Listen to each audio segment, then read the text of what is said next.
भगवान श्री कृष्ण के भक्तों की भक्ति, त्याग और सेवा अद्वितीय होती है।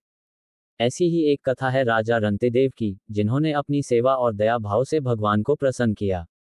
ये कथा हमें सिखाती है कि सच्ची भक्ति और परोपकार से बढ़कर कोई धर्म नहीं है। प्राचीन समय में राजा रंतिदेव बहुत ही दयालु और धर्मपरायण थे। वे अपने राज्य में किसी भी प्रजा को भूखा नहीं रहने देते थे। वे स्वयं भी अन्न जल का त्याग कर दूसरों को खिलाने में विश्वास रखते थे। एक समय ऐसा आया कि रंतिदेव को कई दिनों तक भोजन नहीं मिला।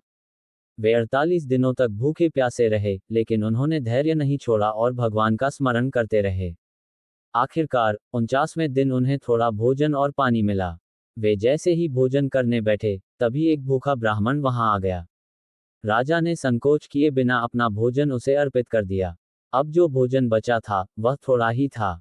राजा जैसे ही खाने लगे, तभी एक दरिद्र व्यक्ति आया और भूख से व्याकुल होकर भोजन मांगने लगा। राजा ने प्रेमपूर्वक उसे भी भोजन दे दिया। अब उनके पास केवल थोड़ा सा पानी बचा था। जैसे ही वे पानी पीने लगे, एक प्यासा चांडाल अछूत व्यक्ति वहां आया और बहुत विनती करने लगा। राजा रंतिदेव ने एक क्षण भी सोचे बिना वह बचा हुआ पानी भी उसे दे दिया। राजा ने कहा, मैं स्वयं तो भूख और प्यास से पीड़ित हूं, लेकिन किसी दूसरे को कष्ट में नहीं देख सकता। जैसे ही राजा ने पानी पिलाया, अचानक भगवान श्री कृष्ण अपने दिव्य रूप में प्रकट हो गए। उन्होंने राजा से कहा, हे रंतिदेव, मैं तुम्हारी परीक्षा ले रहा था। तुम्हारी सेवा और त्याग से मैं अत्यंत प्रसन्न हूं। तुमने अपना सब कुछ दूसरों के लिए समर्पित कर दिया, यही सच्ची भक्ति है।